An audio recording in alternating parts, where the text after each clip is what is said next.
Hello guys, welcome back to the channel. Guys, कुछ साथियों के कमेंट आ रहे थे कि आयकर विवरणी 9 लाख के ऊपर के ग्रॉस इनकम पर कैलकुलेशन करके बनाया जाए। तो साथियों, आइए देखते हैं। इनका जो ग्रेड पे है वो 4200 रुपये है और मूल वेतन जो बन रहा है वो 47,600 रुपये, प्लस जो महंगाई इनकी बन रही है DA 18,088 रुपये है और इनका जो HRA मिल रहा है 1,340 रुपये है। जो मंथली इनकी सैलरी बन रही है वो 67,028 रुपये है, जिसमें से 6,569 रुपया NPS इनके सैलरी से काटे जा रहे हैं। गाइज, मैं पिछली वीडियो में आपको बता चुका हूँ कि जो NPS डिडक्ट होता है सैलरी से वह बेसिक सैलरी प्लस DA का 10% डिडक्ट किया जाता है। इनका 47,600 रुपये मूल वेतन है, प्लस महंगाई यानी DA 18,088 रुपये है। तो DA का 10% प्लस बेसिक सैलरी का 10% दोनों को ऐड करके 6,569 रुपये होंगे। तो एम्प्लॉयर का कंट्रीब्यूशन है वह मूल वेतन तथा महंगाई का 14% होता है, जो अमाउंट बनता है 9,196 रुपये। प्लस गाइज, इनका GIS भी डिडक्ट किया जा रहा है, ग्रुप इंश्योरेंस 87 रुपये पर मंथ। अब आप देख सकते हैं गाइज, इस ब्यौरा दिया गया है। अब नीचे आप योग में देख सकते हैं गाइज कि इनका जो मूल वेतन है वह 5,82,400 रुपये है और महंगाई 2,48,680 रुपये है, प्लस जो इनको HRA मिल रहा है वह 16,080 रुपये वार्षिक मिल रहा है। और गाइज, इनका जो टोटल सैलरी हो रहा है 8,47,120 रुपये हो रहे हैं, जिसमें NPS जो इनका डिडक्ट हुआ है इनके सैलरी से वह 83,104 रुपये है और एम्प्लॉयर ने जो 14% कंट्रीब्यूशन किया है वह 1,16,346 रुपये है। और गाइज, इनका जो GIS डिडक्ट हुआ है 87 रुपये प्रति मंथ के हिसाब से वह 1,044 रुपये है। अब गाइज, यहाँ जो आप देख रहे हैं आयकर कटौती, अगर इनका एडवांस टैक्स कट रहा होता तो यहाँ पे मेंशन कर दिया जाता, लेकिन इनका एडवांस टैक्स नहीं काटा गया है। नीचे आप देख सकते हैं कि 2022-23 का दीपावली का बोनस 6,900 रुपये इनको मिला हुआ है और गाइज 4% का 2 बार DA बढ़ा हुआ था, वह अमाउंट यहाँ पे मेंशन कर दिया गया है। अब आप राइट साइड में गाइज देख सकते हैं GPF PPF के कॉलम में, तो इन्होंने 20,500 रुपये 3 बार में अपने PPF अकाउंट में जमा किया हुआ है। आप नीचे देख सकते हैं ग्रैंड टोटल इनकम में 5,82,400 रुपये इनका मूल वेतन बन रहा है, 2,48,640 रुपये इनका DA बन रहा है और HRA इनका 16,080 रुपये बन रहे हैं। और वहीं इनका जो टोटल एनुअल इनकम हो रहा है, ग्रास इनकम जिसको हम कहते हैं, वह है 9,85,830 रुपये।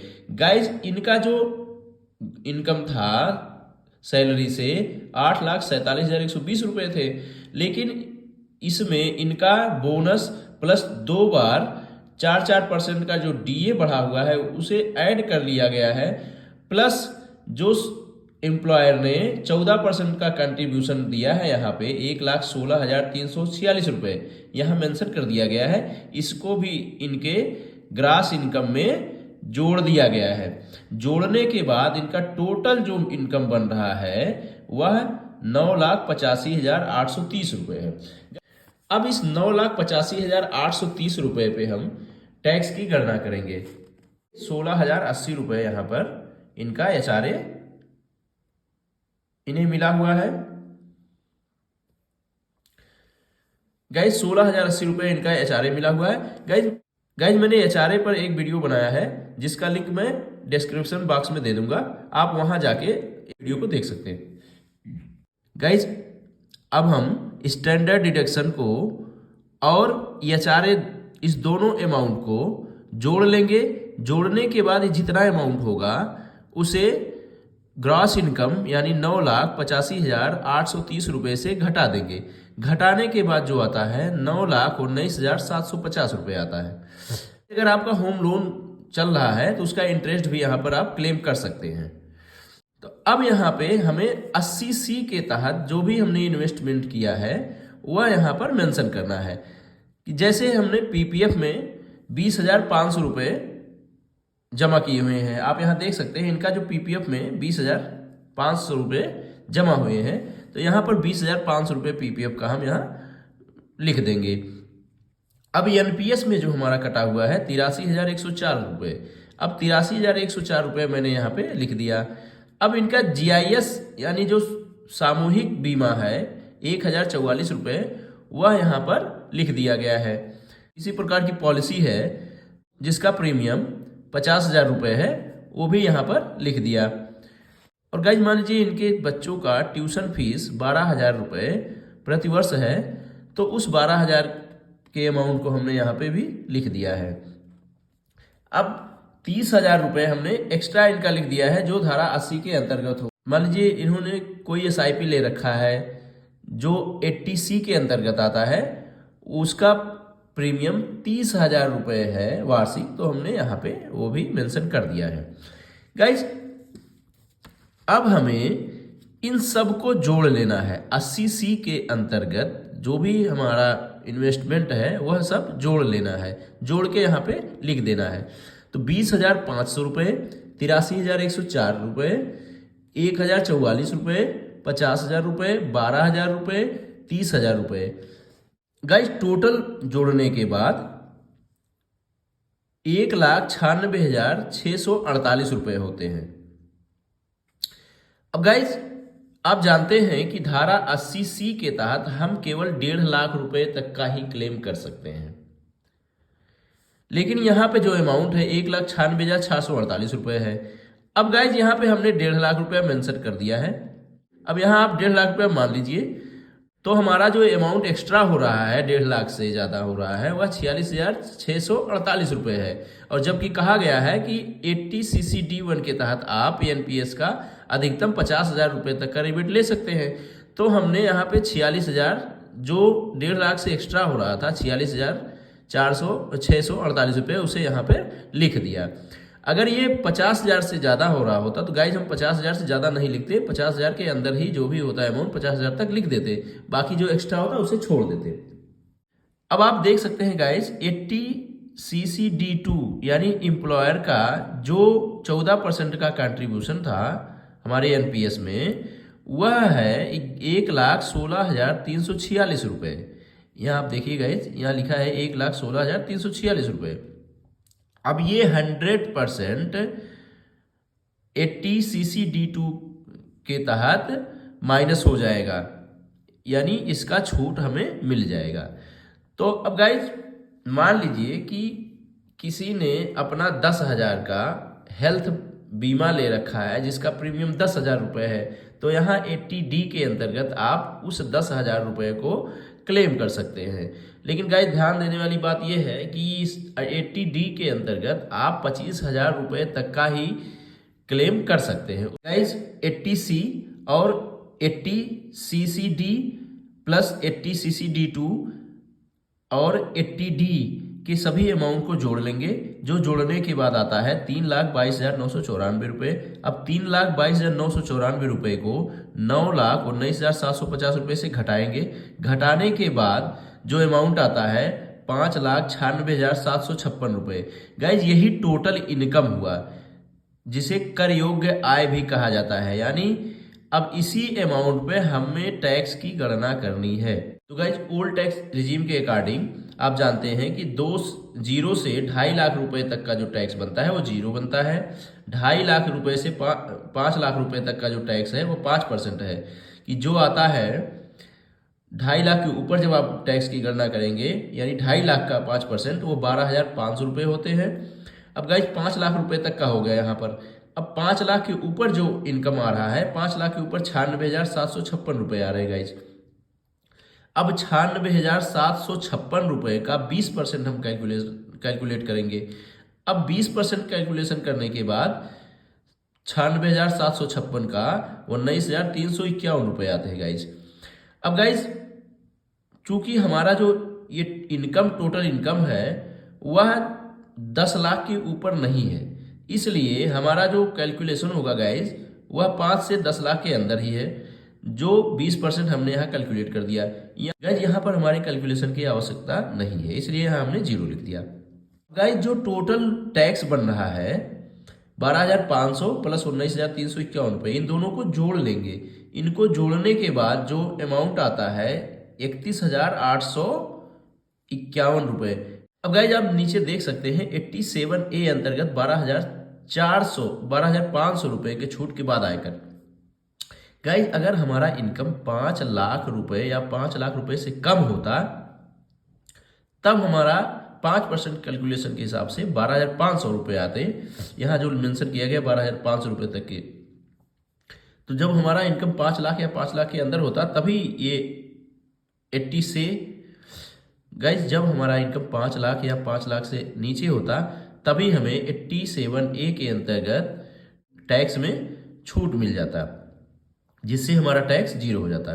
तो गाइज हमारा जो इनकम है वो 5 लाख के ऊपर है, इसलिए हमें 87A के अंतर्गत किसी प्रकार का टैक्स में छूट नहीं मिलेगा, तो हमने यहाँ पर 0 लिख दिया है। अब गाइज 4% सेस का कैलकुलेशन करेंगे, यानी शिक्षा उपकर टैक्स की कैलकुलेशन करेंगे। तो 31,851 पे 4% का कैलकुलेशन करने पर 1,274 रुपये आते हैं। अब इस 4% यानी 1,274 रुपये प्लस 31,851 रुपये को जोड़ लेंगे। जोड़ने के बाद जो कुल दे कर आता है वह है 33,125 रुपये।